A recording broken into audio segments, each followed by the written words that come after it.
Hello, and welcome to another episode of Network Spotlight. I am Mikhail. On today's show, I will be interviewing Emmanuel of OKP4, which is a layer one blockchain that is designed for trust minimized data sharing. So essentially, you as a user get to maintain your sovereignty while sharing data. And we talked about all the reasons why Emmanuel decided to create a layer one blockchain, why specifically he chose Cosmos, and also what is the knowledge economy. We had a great conversation. I think you'll enjoy it. Please support the channel, subscribe, and enjoy.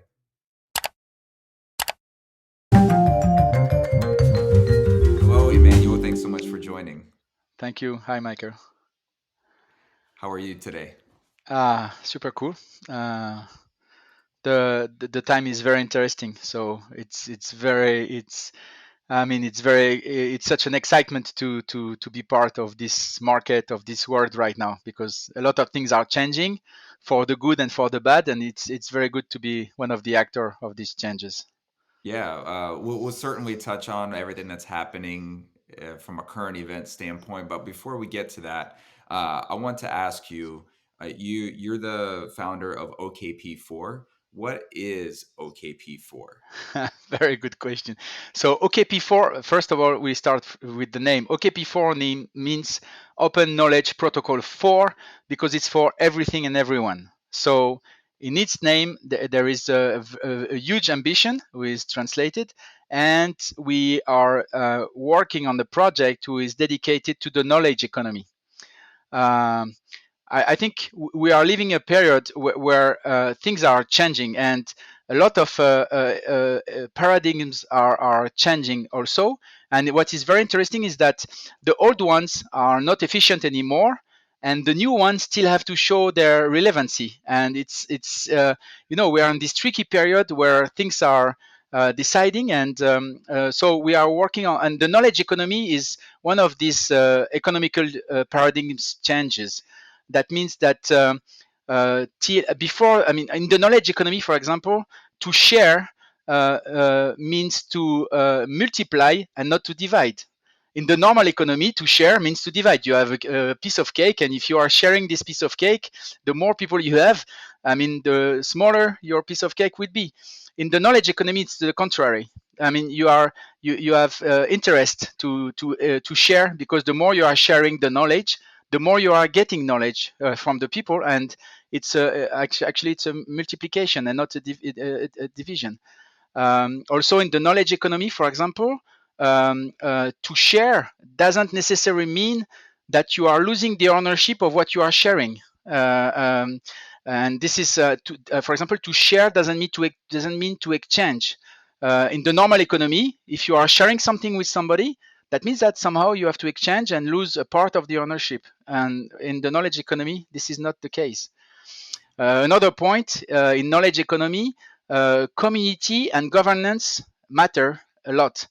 And this is all this new stuff that you are experimenting in OKP4. So more concretely, what we are doing, we are developing a dedicated blockchain to data application and to data sharing application, more specifically. That means that I mean, I'm not coming from my background is not at all tech. It's rather on the data-driven marketing and business development. And the thread of my career was that I was being very, very frustrated that people are not sharing their data, because okay, a lot of people think that they have a lot of many things, a lot of wellness in their data, but as it's like a treasure. I don't It's my data are a treasure, so they are high of value, but I don't want to share them, because if I am sharing the data, they will lose their value. And so this is very frustrated when you are making value on the data, as I was doing in my career.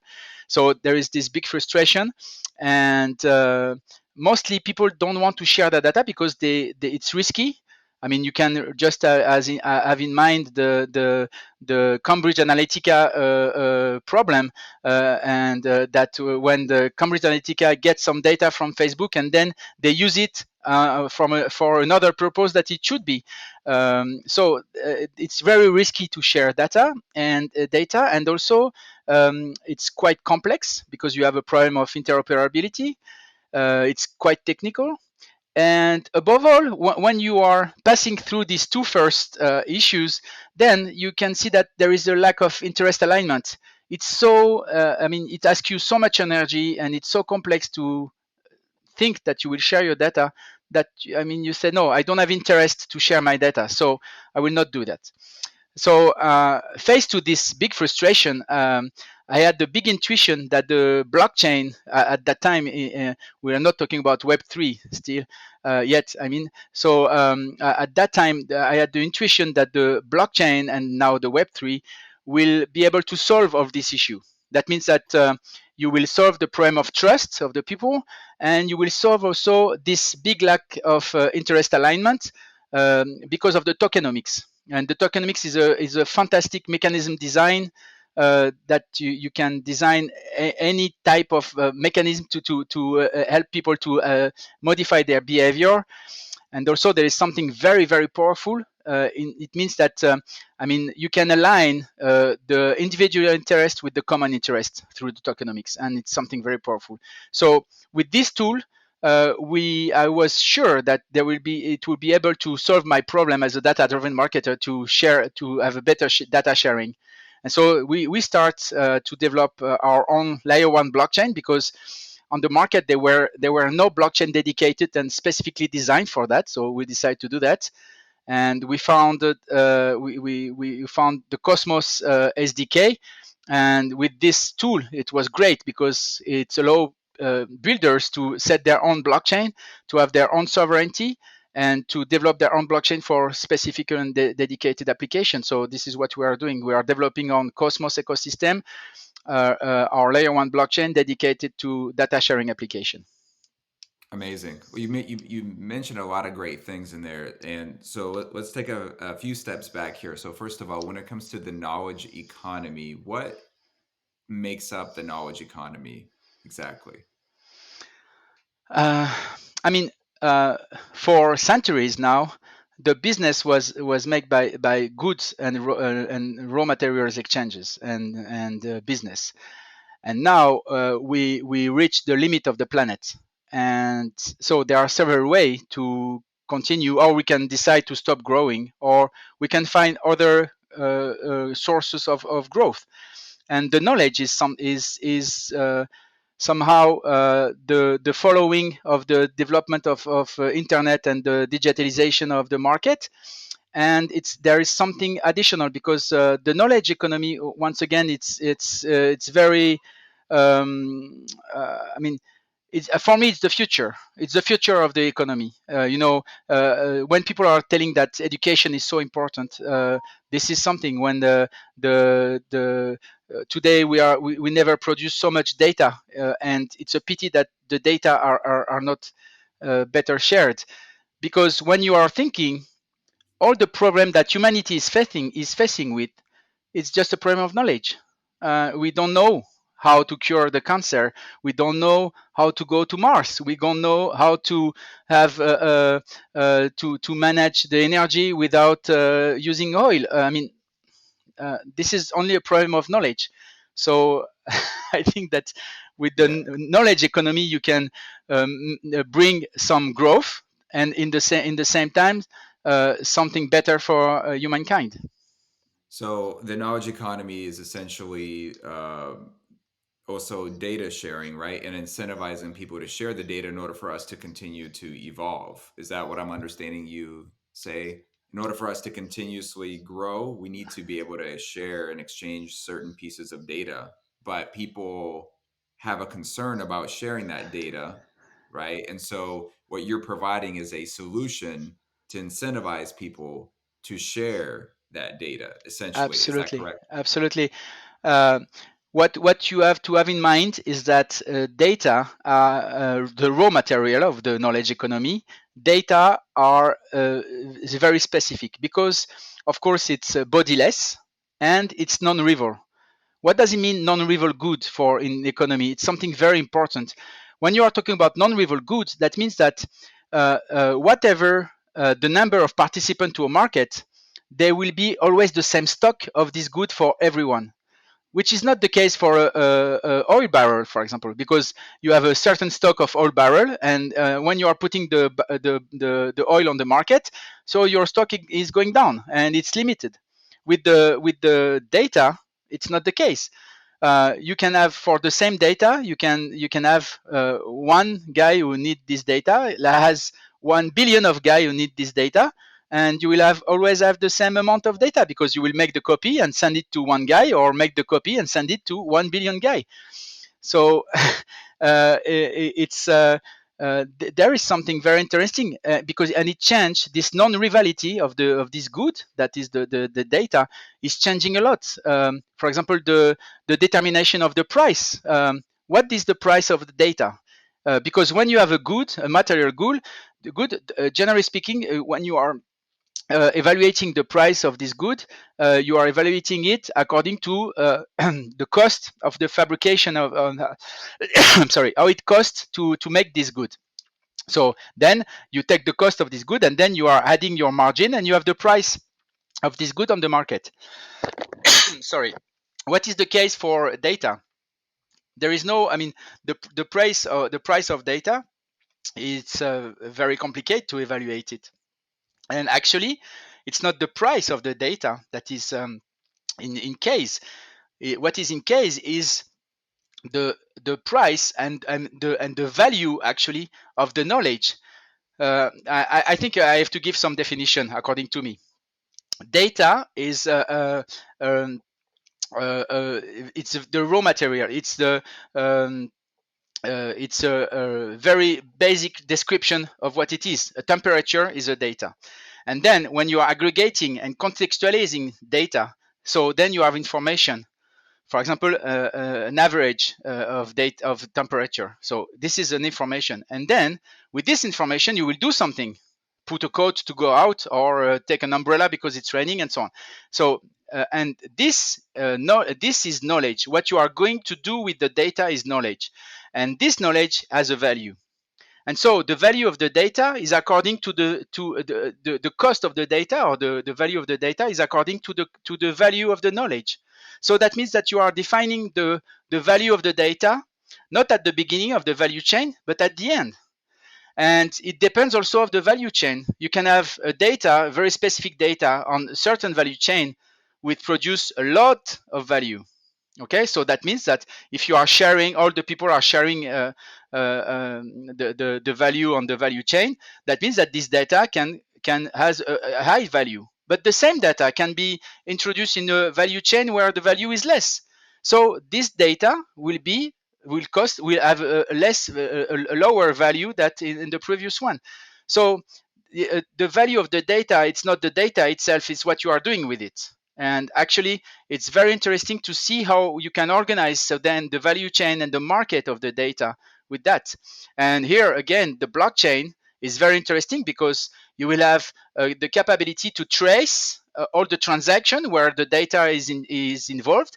And then at the end, okay, according to the rules we decide, here is the retribution of my data according to the value chain I'm in. And it's something very, very interesting. And it's completely redistributing the cards of the market when you are thinking like that. So it sounds like what you're saying is your chain is helping to take data and transitioning it into knowledge, which is really where the value is for most people. Is that correct? Yeah. And actually, of course, all the data are not on chain. The data are off chain, and what is on chain is just the metadata, of all the data and resources that are involved in the workflow.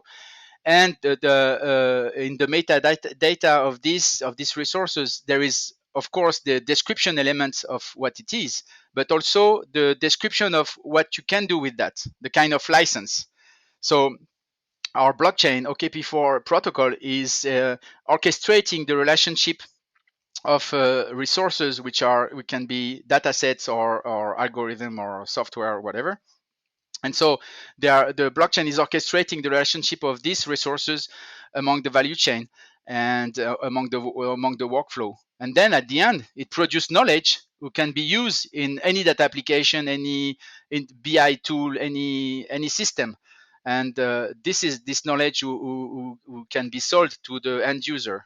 And actually, what is very important is that the knowledge is sold to the end user, but the raw data are kept by its own owner all the time, and the owner never lose the ownership of his data. If he wants to go out from the value chain, he's just cutting his participation, and there is no value on the system.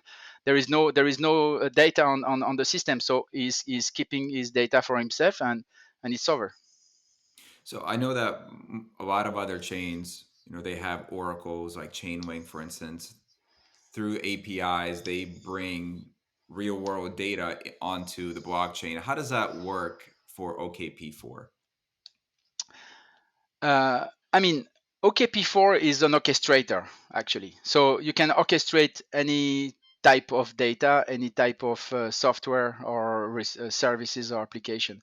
So, of course, you can decide to introduce in the value chain and in the workflow some parameters with Oracle. So what is very powerful in our project is that we are very agnostic. So that means that I mean you can as soon as you have something that you can orchestrate, so it can enter into the system, into the protocol. So it's really like that you have to see the things. It's quite a bit different than the Oracle, who are taking the data as the proof of something happened, and that then you have action behind this. I mean, we can use Oracle as a service into the protocol, into the workflow if you need it. Why did you decide to create your whole entire network for this specific solution? This is a very good question. At the true beginning of OKP4, we are thinking that we'll be able to use IOTA protocol. But at the end, it appears that it's not so decentralized, and also that they had some problem with the smart contract. And the case is that our blockchain is quite complex, and you have a lot of I mean, the smart contracts are very important in it, so you have to have the capability to develop them very easily. And then at the end, I was desesperated because I couldn't find the good technology. With my CTO Chris, with the CTO Chris, it was very complicated to find the good technology, and we were thinking to develop or uh, a proof of concept on an Ethereum testnet because we couldn't find any elements. And why it would not work on the Ethereum mainnet? It's because Ethereum is a big motorway, and actually we are developing something quite complex, and you have to be able to interfere at the beginning in the blockchain because you have to have a small community. The decentralization cannot be too big and too wide because I mean you are not stopping Ethereum, and if you have a problem on the blockchain, so it will be very complicated to do something. And it was so on the architectural point, it was impossible to build it on Ethereum. So that's why the multi-chain solution is something very interesting because on one hand you have your own sovereignty. That means it's something very important. You are building your own way, and that if you have a problem you can stop it because with 150 validators you can manage and correct it. And in the same times you are decentralized, and I think it's the good level of decentralization for dedicated blockchain as we are, and as many projects in Cosmos are. It's something very interesting, and I think it's also philosophically speaking very interesting to have into a network as Cosmos different chain who are different application who are very interoperable through the IBC. It's something very interesting, we are super happy to choose this solution because it's perfect for us. We have the sovereign blockchain, decentralized, and we are managing, and we are with our partners, of course, with the validators who are very important partners for us. We are developing this fantastic project. Could this have been built on, say, Polkadot? And if so, Yeah. why Cosmos over Polkadot?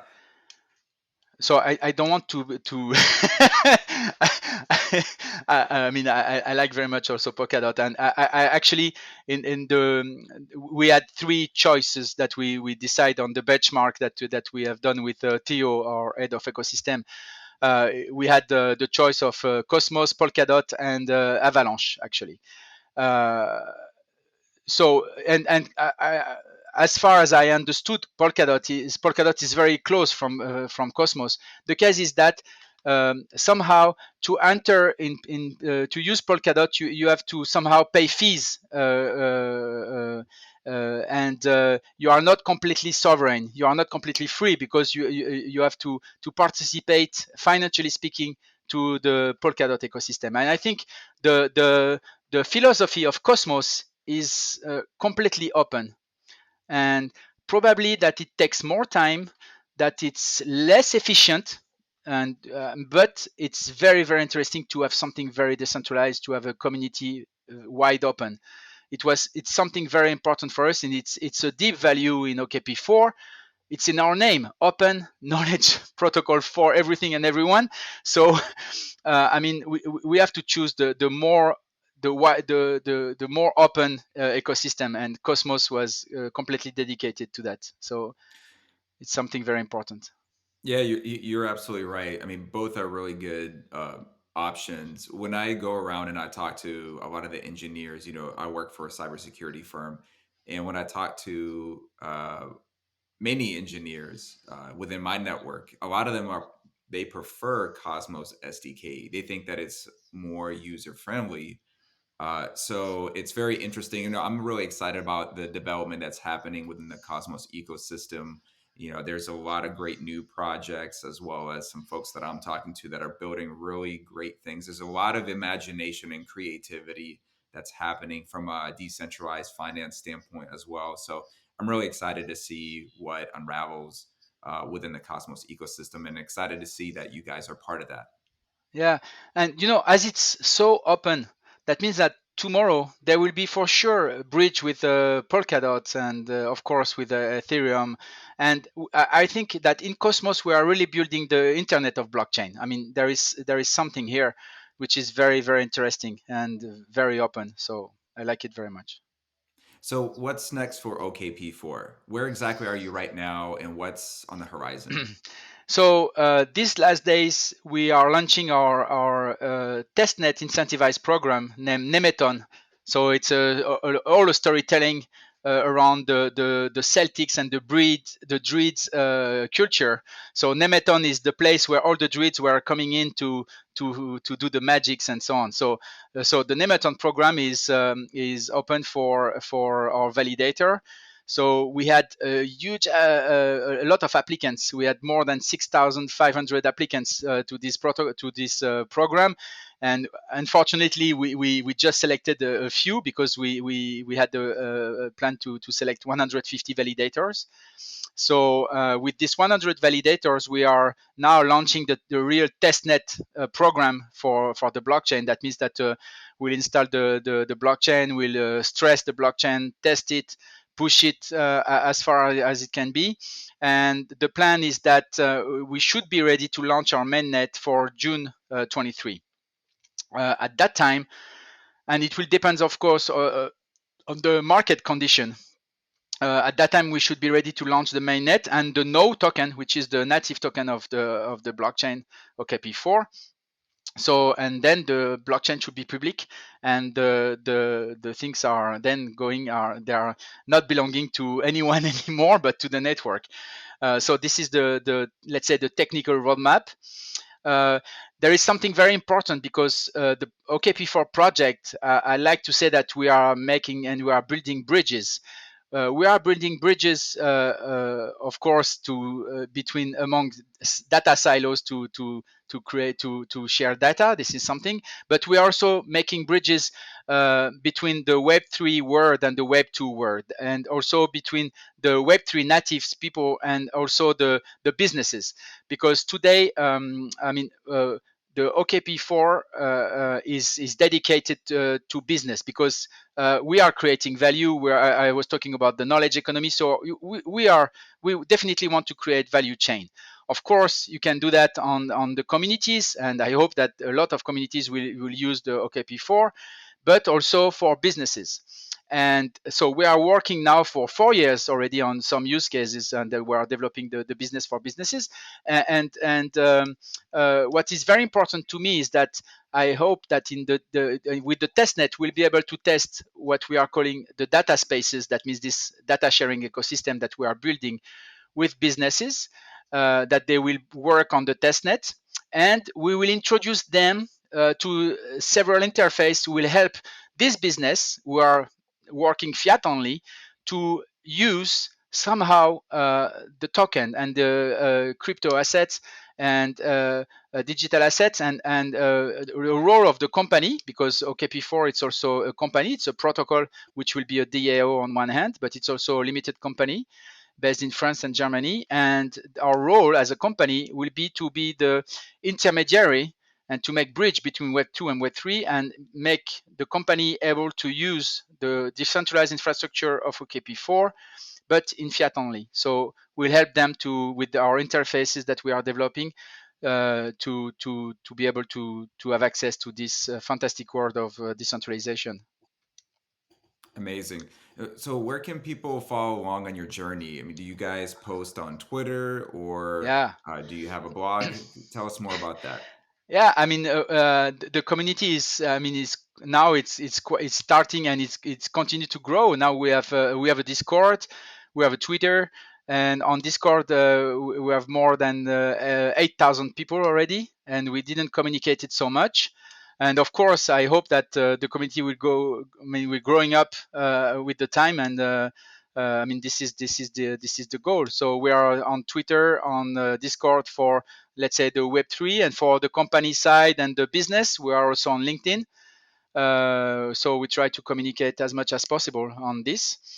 And also, because I talked to you about the roadmap for the blockchain, the roadmap for the business, and also, of course, I mean, now we are more than 30 people working on this project, mostly based in France and Germany. But we want to go abroad to have a wider community of developers, and also we are looking for investors. I try now to find some contacts to be introduced to the US, and because I plan to have a roadshow in the US to meet some investors. We are still looking for several million euro to follow the development before the launch of the token. We will be also a source of funding, of course, but I mean, we still need some investors to go forward.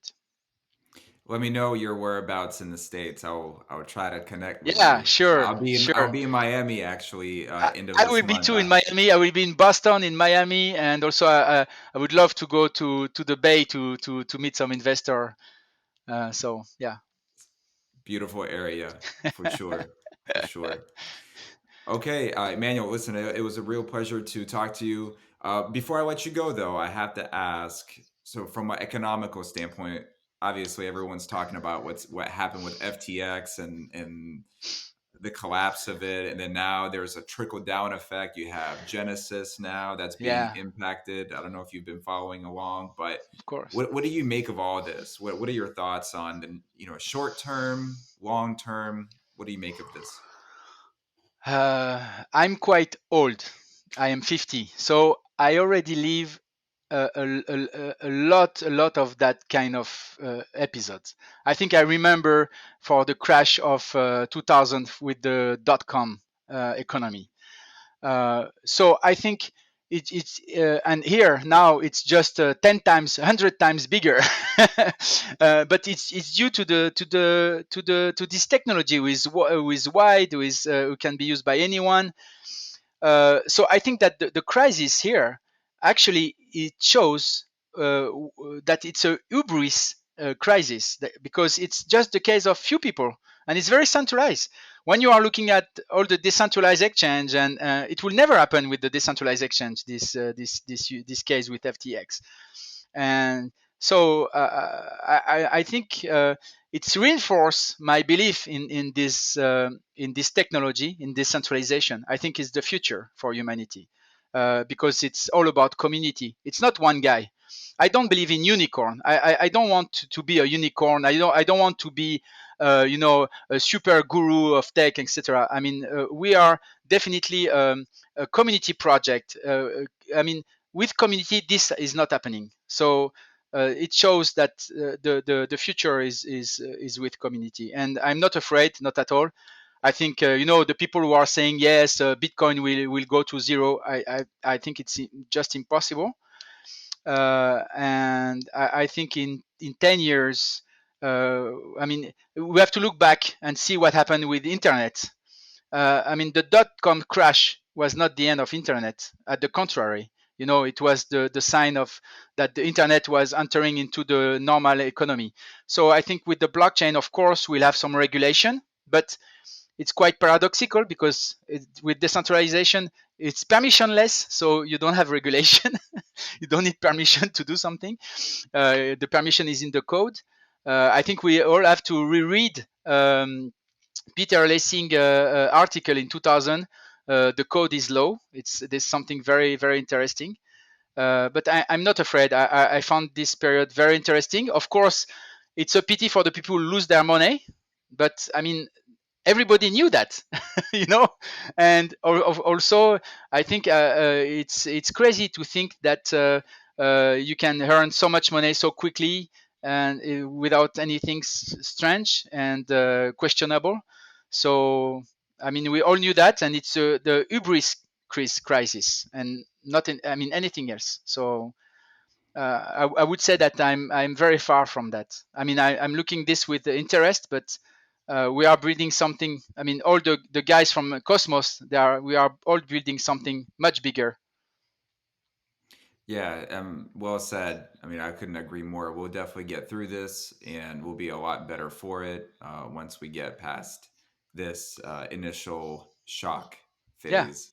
So, but this is, why I'm so passionate about this space. Talking to people like you and learning about everything that's on the horizon from a development standpoint, it really gives people like myself hope that we're in this for the long haul, and it's here to stay. So thanks so much, Emmanuel, for sharing it your was a knowledge, pleasure. Thank you for very much. sharing about OKP4, and I look forward to seeing you out and about. Yes, for sure. Thank you.